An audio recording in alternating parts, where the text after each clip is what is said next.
अस्सलाम वालेकुम दोस्तों, मैं हूं याश शुजा। मेरे फेसबुक पेज और यूट्यूब चैनल पर खुश आमदीद। दोस्तों, कुछ खबरें हैं ईद के बाद आज आपसे डिस्कस करूंगा उन खबरों पे। सबसे पहली खबर तो यह है कि नवाज शरीफ ने जरदारी की सियासत को भी, यानी नून लीग की सियासत तो डूबी है, उसकी सियासत को भी डुबोने का फैसला किया है। क्या फैसला है, इस पर बात करेंगे।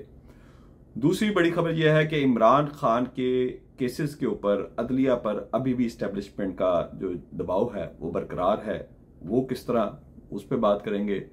तीसरी खबर यह है कि जस्टिस काजी फाइज ईसा की जो खिदमात हैं, जिस तरह उन्होंने इमरान खान और पीटीआई को इंतखाबात में फारग किया, उनसे उनका इंतखाबी निशान लिया, उस पर उनको नवाजने का इस्टेब्लिशमेंट ने फैसला किया है। कैसे नवाजा जाएगा और पीटीआई की जो यहाँ मौजूद क़यादत है वो इस पर क्या करेगी, उस पर भी बात करेंगे। लेकिन सबसे पहले बड़ी खबर यह है कि वफाकी वज़ीर दाखिला मोहसिन नकवी, जो कि चेयरमैन पीसीबी भी हैं और जिनके बारे में राना सनाउल्लाह ये भी कह चुके हैं कि ये वज़ीर आज़म भी बनना चाहें तो इन्हें कोई नहीं रोक सकता। इस वक्त पाकिस्तान के सियासी जो तारीखी जो सियासी मंजरनामा है उसमें सबसे ताकतवर शख्सियत है।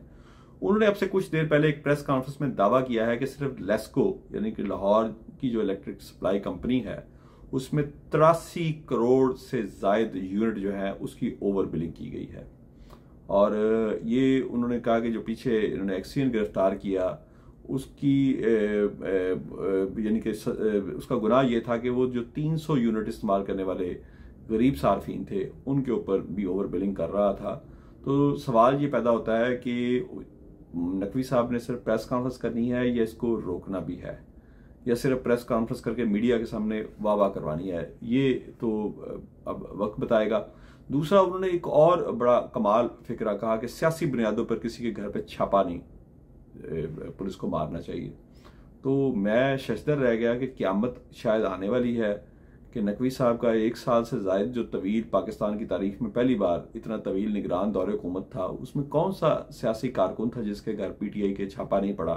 इमरान खान समेत उनकी पार्टी का कौन सा रहनुमा बाकी बचा या कौन सा कारकुन बचा जिसके घर छापा नहीं मारा गया पुलिस की जानिब से।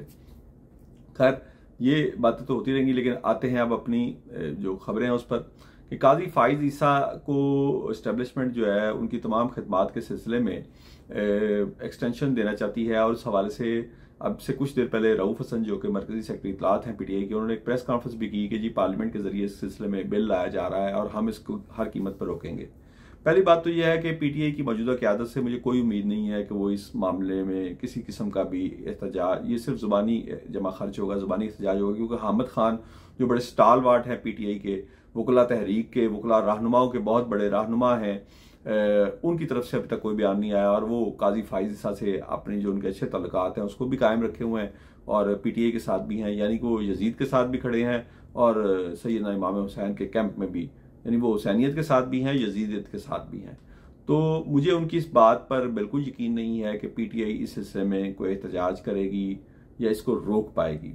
पहली बात तो यह है कि एस्टेब्लिशमेंट ने फैसला किया है तो यकीनन उन्होंने हर कीमत पे इसको करना है। उन्होंने हर कीमत, काजी फाइज ईसा ने अपने ऊपर इतनी ज़्यादा लान तान करवाई और इस सिलसिले में हमारा भाई असद तूर और फाहद शहबाज खान नुमाया हैं कि उन्होंने जो इस सिलसिले में, असद तूर तो खैर जेल भी गया बेचारा, उसने जितनी तकलीफ बर्दाश्त की, उसकी माँ ने जो तकलीफें बर्दाश्त की, और फाहद शहबाज भी इस सिलसिले में जो वीलॉग करता रहा। और उस पर आप अंदाज़ा लगा सकते हैं कि जितनी तनकीद काजी फाइज ईसा पे हुई है शायद ही माजी में किसी चीफ जस्टिस पे हो, वो साकब निसार हो, वो इफ्तिखार चौधरी हो, कोई भी हो, बंदयाल साहब हो, किसी पे इतनी तनकीद नहीं हुई जितनी अब तक काजी फाइज ईसा पे हो चुकी है। तो ये सब कुछ उन्होंने अपने मुंह पे जो कालक मली है अदलिया की तारीख में इतनी खौफनाक, वो इसलिए उन्होंने मली है कि उनको ये उसका सिला मिलना था। और इसी हवाले से 6 जजेस के ख़त के हवाले से भी बात करते जाएं कि उसका भी कुछ नहीं होना। काजी फाइज ईसा साहब उसको भी डंप करने का पूरा प्लान बना चुके हैं। तो आप फिक्र ना करें, उनको उनकी खिदमात का सिला मिल जाएगा और वो अपनी खिदमात जारी रखेंगे। दूसरी खबर की तरफ आए कि इमरान खान के खिलाफ जजेस पर इस्टेब्लिशमेंट का दबाव अभी भी बरकरार है। आज इद्दत केस में बार बार तलब करने के बाद भी रिजवान अब्बासी, जब उनको आखिरी वार्निंग दी गई जज की जानिब से, तो तब पेश हुए और उस पर भी उनका रवैया अदालत में बड़ा ही यानी कि तज़हीक आमेज़ था। उन्होंने कहा जी कि मुझे मज़ीद इसमें वक्त चाहिए और ये कहकर वो अदालत से चले गए और जज भी उनका मुंह देखता रह गया। और सलमान अकरम राजा ने इस सिलसिले में बड़े वहां पे शोर मचाया कि जी ये किस तरह अदालत से चले गए, ये अदालत के वकार के खिलाफ है।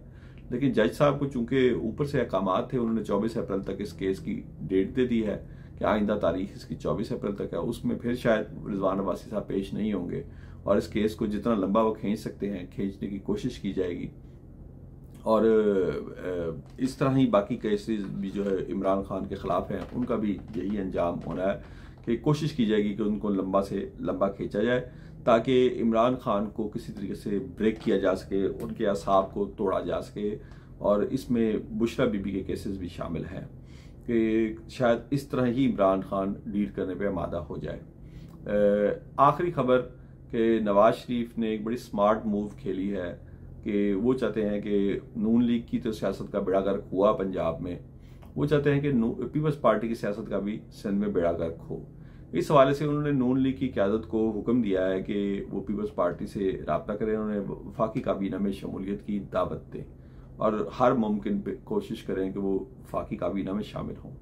नवाज शरीफ ये क्यों करना चाह रहे हैं? नवाज शरीफ इसलिए ये करना चाह रहे हैं कि IMF के दबाव के तहत ये जो हम रोज अभी फिर पेट्रोलियम मसनूआत की कीमतें बढ़ने जा रही हैं, उसके बाद फिर बिजली की कीमतों में इजाफे की बारी आएगी, फिर गैस की कीमतों में इजाफे की बारी आएगी, मजीद टैक्सेस लगने जा रहे हैं। तो ये जो टैक्सेस लग रहे हैं, नित नए टैक्सेस, और उसके हवाले से अवाम में जितना भी गम गुस्सा है वो नून लीग की क़यादत और नून लीग के वज़ीर-ए-आज़म शहबाज शरीफ और नवाज शरीफ के खिलाफ है। तो नवाज शरीफ ये चाहते हैं कि पीपल्स पार्टी की क़यादत को भी वफाकी काबीना में शामिल किया जाए और ताकि ये कुछ थोड़ी बहुत ये जो अवामी लान तान है उसका रुख थोड़ा सा उनकी तरफ भी हो। इस हवाले से जो नून लीग की मरकजी क़यादत है, अयाज सादिक वगैरह, वो चेयरमैन सेनेट के जो पीपल्स पार्टी के हैं यूसुफ रज़ा गिलानी, उनसे मुलाकात करेंगे और उनको इस सिलसिले में दावत देंगे। जबकि पीपल्स पार्टी की क़यादत इस हवाले से तकसीम है। पीपल्स पार्टी की जो हार्डकोर क़यादत है, जो उनके जियाले हैं, वो नहीं चाहते कि काबीना में शामिल हुआ जाए। लेकिन खुर्शीद शाह और दीगर जो पिछले दौरों में भी जो अदवार थे पीपल्स पार्टी के, जो PDM का दौर था, उसमें जो फैज़याब हुए वजारतों से, वो नवाज शरीफ वो दबाव डाल रहे हैं नवाज शरीफ की इस पेशकश पर, जरदारी साहब पर, कि हमें काबीना में शामिल होना चाहिए। ताहम जरदारी साहब जो हैं उनका झुकाव भी इस तरफ है, लेकिन बिलावल जो हैं वो इसमें रोड़े अटका रहे हैं। बिलावल नहीं चाहते कि इस मौके पर काबीना में शामिल हुआ जाए, जिस मौके पर अवामी गम गुस्सा बहुत ज़्यादा है। और बिलावल शायद ये भूल रहे हैं कि नवाज शरीफ ये कोशिश ना भी करते तो उनके वालिद इस वक्त सदर पाकिस्तान है। वो इस तमाम गम गुस्से से अपनी पार्टी को जो खुद को बचा नहीं पाएंगे, अवामी गम गुस्से को, अवाम जो महंगाई की चक्की में पिस रहे हैं, उनको साफ ये खुला ये नज़र आ रहा है कि इन सब पार्टियों का आपस में किस तरह गठजोड़ हुआ है। तो वो चाहे काबीना में शामिल हों या ना हों, इसके छींटे उनके दामन पर भी आने हैं। मजीद खबरें भी आपकी खिदमत में पेश करता रहूँगा। अपने दोस्तों और रिश्तेदारों का ख्याल रखिएगा। अल्लाह हाफिज़।